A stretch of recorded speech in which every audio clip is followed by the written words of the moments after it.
Bonjour lecteurs de notre chaîne YouTube et des forums de rcmag.com et rcmagvintage.com. Alors on continue le montage, donc pour de l'expo, je précise, c'est pour ça que je mets pas de graisse, que je mets pas de frein filet, mais je le précise, je le dis à chaque fois.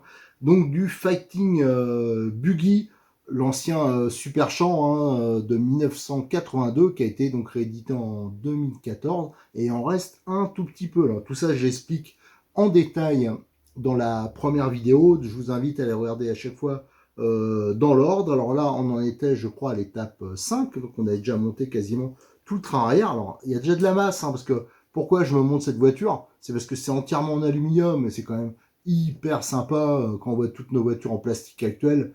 Là au moins, ben voilà, moi je le montre comme une maquette en fin de compte. Là c'est que des pièces en aluminium, en acier, donc c'est quand même tip top. Donc on avait monté la partie arrière, on avait montré qu'il y avait une fixation du moteur qui était quand même hyper originale. Et je crois que l'étape suivante, la 6, on va attaquer le montage de la transmission primaire, la couronne et le pignon moteur. Allez, on va s'en occuper tout de suite. L'étape 6, c'est le montage du pignon moteur, de la couronne de transmission et du carter de protection. On réattaque avec cette étape 6. Donc là, c'est le montage de la couronne et de transmission, du pignon moteur et de son carter de protection. Alors vous allez voir, déjà le carter de protection, ça se faisait pas des masses à l'époque, c'était vraiment les débuts. Là, ils avaient fait un carter transparent. Alors ça, c'est vraiment pratique pour voir l'état de la couronne. Voilà. Bon, en plus, c'est joli.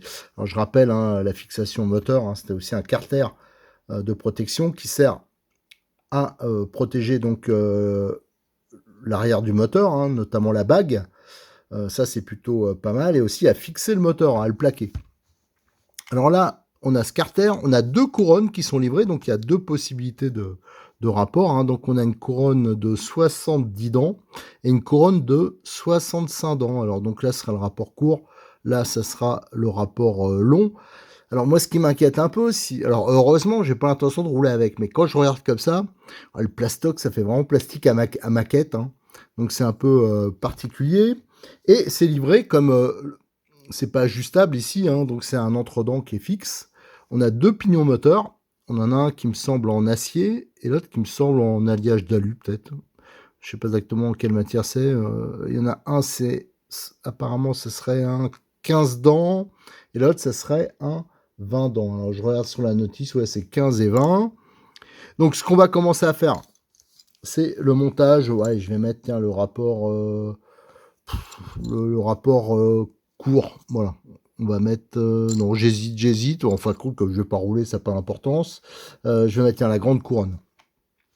Donc le montage, on voit ici, il y a l'emplacement pour la goupille. Donc là, j'ai les goupilles. Hop, je vais la mettre en place. Hop, comme ça. Ouais, on va mettre celui-là. Donc là, on peut monter la couronne. Donc là, ça entraîne. Et ensuite, on a une fixation avec une vis et une rondelle qui se mettent au bout et qui permettent de fixer l'ensemble. Bien sûr, là, il n'y a pas d'histoire de slipper, d'amortisseur de couple, c'est du direct. Alors, ce que je vais faire mes petites photos, parce que toutes ces étapes, je le rappelle, vous le retrouverez sur le forum de rcmag.com et sur aussi celui de rcmagvintage.com en images. Donc, je vais faire toutes les photos, je vais redémonter, faire les photos et je mettrai la vis. Alors, cette vis, normalement, il faut la mettre au frein filet, mais je rappelle, moi, je ne mets pas de frein filet parce que c'est juste une voiture d'expo. Voilà, la couronne, elle est montée. Donc, j'ai mis la vis avec la petite rondelle. Alors, on peut voir que le guidage est moyen quand même, ça bouge un peu. Bon, normalement, c'est fait pour mettre des moteurs pas très puissants. Le pignon, donc, on le monte un peu en inversé. Voilà. Donc, faites attention, bien sûr, s'il y a un débutant qui monte ça, il y a un petit méplat sur le moteur. Il faut bien aligner le pignon. Et hop, on serre. Voilà. Ensuite, on va monter le carter. Donc le carter transparent. Alors, je vais faire attention qu'il soit bien propre, comme c'est un modèle Expo. Je regarde là, tout est bien, nickel. Voilà, maintenant ce qu'il me reste à mettre, c'est les vis de fixation. Et j'ai monté le carter, vous voyez, hein, ça offre vraiment une belle protection. Alors, je vous dis, hein, sur cette étape de montage, ce que j'ai bien aimé, c'est la fixation du moteur, qui est vraiment particulière, mais je trouve efficace, hein. L'entredent, il est très bien. Le fait que, comme il y a le carter alu, bien sûr, le moteur, il va superbement... enfin, à niveau refroidissement, là, ça va être nickel. Par contre, je trouve que la couronne de transmission, ça fait un peu... plastique à maquette, ouais, c'est un peu spécial, et surtout, je rappelle, hein, alors à moins qu'il y ait moyen de se dépanner avec d'autres types de couronnes, hein, mais moi je les ai pas vus en pièces détachées. Voilà, donc ça c'est pour ceux qui voudraient éventuellement rouler avec, faites quand même attention. Alors la prochaine étape, je vais en regrouper deux, hein, ça va être les étapes 7 et 8, là, ça concerne l'amortisseur arrière qui est assez gros. Alors ça, je suis pas sûr que c'était comme ça à l'époque. Bon, à voir. Et j'aurais pu regrouper avec l'étape 9, mais l'étape 9, c'est le réservoir d'huile, donc j'ai préféré le garder, même 9 et 10 même, j'ai préféré les garder ensemble, à part. Donc allez, la prochaine étape, donc ce sera le montage de l'amortisseur central, hein, le amortisseur unique qui est à l'arrière. L'étape de montage 7, c'est l'assemblage de l'amortisseur unique arrière.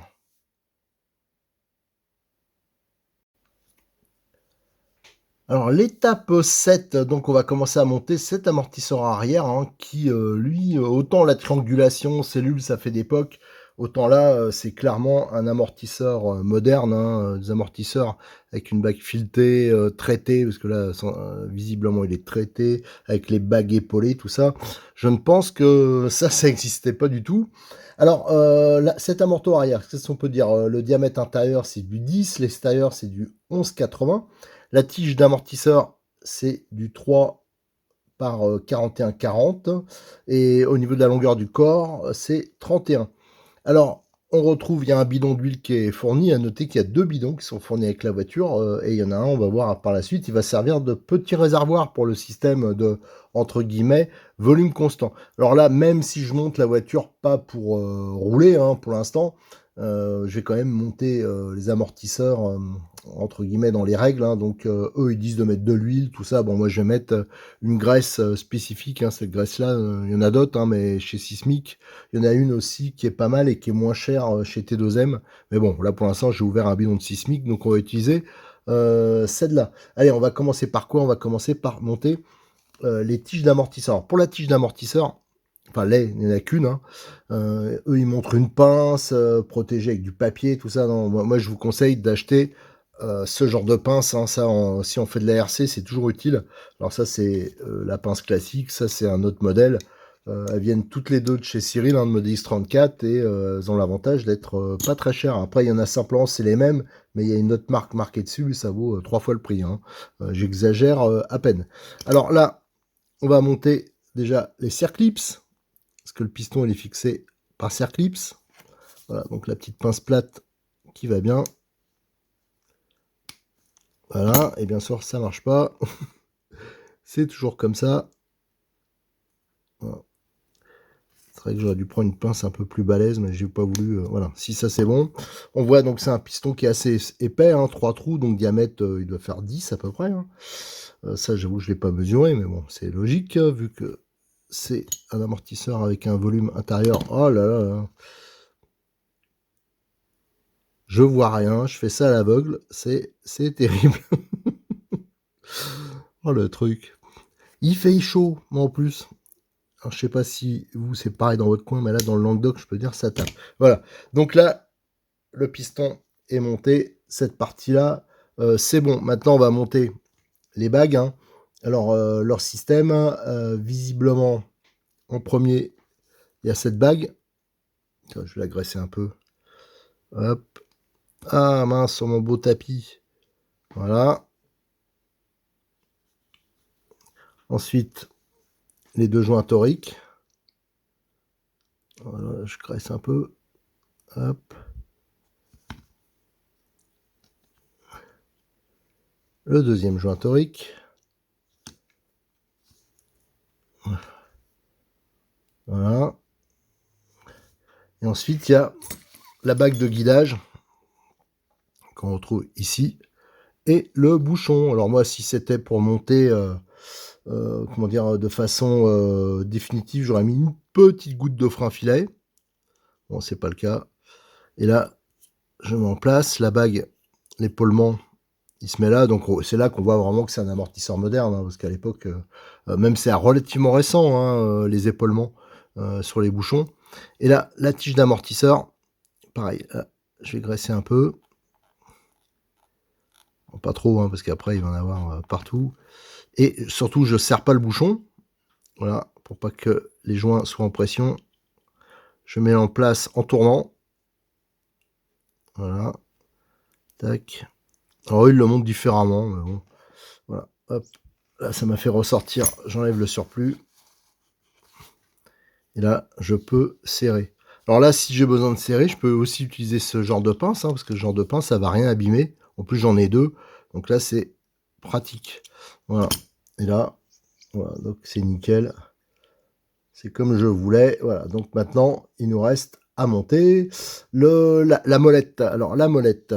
Alors, ce que je vais faire entre-temps, hein, je vais arrêter parce qu'il faut que je fasse mes petites photos, hein, de chaque étape. Donc, je reviens vers vous, hein, quand on va monter la molette de réglage. J'ai fait mes petites photos. Allez, on va monter la molette. Alors, en quoi elle est cette molette? On dirait du laiton. Je sais pas exactement. Donc, il y a deux joints toriques. Il y en a un, c'est pour le bouchon. L'autre, c'est qui est un peu plus épais, c'est pour la molette. Alors ça, regardez, on rentre dans son logement. Ça, en fin de compte, c'est pour freiner, pour pas qu'elle se desserre toute seule. Alors là, tiens, on va ouvrir. On va utiliser leur huile. On va mettre une petite goutte là. Parce que autrement, si vous ne le lubrifiez pas, ça va être un peu compliqué de le mettre en place, je pense. Voilà. Voilà, nickel. Alors, sur cette voiture, ça va, c'est relativement souple. Donc on va le desserrer un peu. Ah, il y a même un petit repère, regardez. Il y a peut-être une petite encoche là pour réparer le réglage. Alors ça, je serais pas étonné que ça soit sur une autre, ça vienne d'une autre voiture Tamiya et qu'il l'ait récupéré pour mettre là. Bon, c'est vrai que j'aurais préféré quelque chose d'un peu plus rétro. Et là, on a la chape, hein, qui est pareil, on dirait que c'est du laiton. Voilà, ou en tout cas, ça l'aspect. Et on va le visser là. Alors ça, normalement, pareil, hein, ça, on devrait le monter au frein filet. Mais moi, j'ai déjà expliqué pourquoi. C'est un montage à blanc. Juste pour l'expo pour l'instant. Et si un jour je veux le faire rouler, hein, c'est pas un gros problème. Hop. Voilà. Donc la pince à lui, vous voyez, ça permet de bien tenir. Voilà. Nickel. Voilà, donc ça c'est pour la partie 8. C'est assemblé. Mais ah, tiens, d'ailleurs, ça va loin, hein, sur le. Voilà. Alors, bon, pour l'instant, on reste comme ça. Maintenant, on va attaquer la partie 8, hein. Je le faisais ensemble, de toute façon. Ça, c'est juste le remplissage. Et ensuite, on aura. J'ai pas l'impression qu'ils mettent le bouchon sur la partie 8. Bon, enfin, on va voir. Allez, de toute façon, je vais vous mettre déjà le plan de la partie 8, à moins que je l'ai déjà fait avant. Et on va faire, bon, allez, admettons que je l'ai fait avant. Moi, je sais plus trop où j'en suis, à vrai dire. Ce que je vais faire, je vais aller chercher un petit support pour pouvoir mettre l'amortisseur et pour pouvoir le remplir. L'étape de montage 8, c'est le remplissage de l'amortisseur arrière. Alors finalement, j'ai regardé, hein, j'avais fait deux étapes séparées, hein, je m'étais un peu mélangé les pédales. Donc cette étape 8, hein, c'est donc le remplissage qui est un peu particulier de cet unique amortisseur arrière. Alors là, j'ai le support. Tiens, on va le mettre là-dessus. Voilà, et on va remplir. Alors normalement, j'aurais mis de l'huile silicone, mais bon, là, comme c'est pour le championnat du monde de l'étagère, je vais mettre comme il dit sur la notice. Et le but là, c'est de faire remonter les bulles, hein. Voilà. Donc on va l'actionner en tournant le piston. Et voilà, on va laisser reposer. Je vais faire ça de temps en temps. Et je sais pas si vous voyez, mais des bulles, c'est pas ce qui manque. Alors après, je suis assez curieux de voir pour ce remplissage, parce que le bouchon, ah, je l'ai pas mis là, il est un peu plus loin. Le bouchon est assez particulier. Si on le regarde, je mets ça de côté. Donc il y a ce bouchon en alu usiné, hein, c'est une belle pièce qui va servir aussi pour la fixation. Et là, il y a une prise, hein, c'est pour une durite qui va rejoindre le bidon et qui va servir de réserve d'huile. Alors eux, ils disent ensuite de remplir d'huile ici. Enfin bon, ça va être un peu chaud, je pense, pour le remplissage, mais bon, on va voir ça quand on sera à cette étape-là. Il faut déjà que ici l'huile soit, les bulles soient complètement évacuées, qu'on remplisse à ras-bord. Donc je vais attendre que ça soit complètement purgé et je reviens vers vous pour la mise en place du bouchon. Bon, allez, les bulles sont bien évacuées. Maintenant, on va voir pour cette histoire de bouchon. Alors, eux, ils disent de le pré-remplir. Je vais boucher là. Mais bon, je vois pas trop comment on peut faire sans mettre partout. Ouais, je sais pas trop. Moi, je préfère... Ouais, si je fais comme ça, à mon avis... hop là, hop là. Je pense que ça va être une boucherie. Alors, on va regarder comme ça. Ouais, c'est pas grave, on va le serrer. Voilà. Et là, bien sûr, quand je vais appuyer, il faudra, je pense, le faire avec la durite. Hein, on va voir à l'étape suivante hein, pour le remplir plus correctement. Parce qu'il va falloir remplir ce volume-là. Alors, ce que je ferai, c'est que je vais mettre la durite. On va appuyer avec le réservoir. On va actionner. Je pense que ça suffira à le purger. Donc voilà, là, c'est bien serré. C'est suffisant. Il y a un joint torique ici. Je ne sais pas si j'en avais parlé. Que j'ai monté au niveau du bouchon. Donc voilà, là, on a l'amortisseur. On va le laisser bien droit. Et on va passer à l'étape 9. Alors là, l'étape 9, c'est là qu'on va pouvoir le purger. On va faire le montage du système de réservoir en réutilisant ce bidon-là. Donc ça peut paraître un peu bizarre, mais c'est comme ça, voilà. Avec de la durite. Allez, go, on s'attaque tout de suite à cette étape 9. L'étape de montage 9, c'est l'assemblage du réservoir arrière pour l'amortisseur sur son support. Alors cette étape 9, donc on va transformer en fin de compte le petit bidon d'huile hein, qui était fourni avec la voiture pour remplir les amortisseurs en réservoir. Donc on va virer le bouchon ainsi que l'embout là, hop ça on le vire et ça va être remplacé par cette pièce. Donc il vient se mettre ici, voilà, qui s'emboîte et qui est fileté. Ça va se monter sur le support que nous avons ici.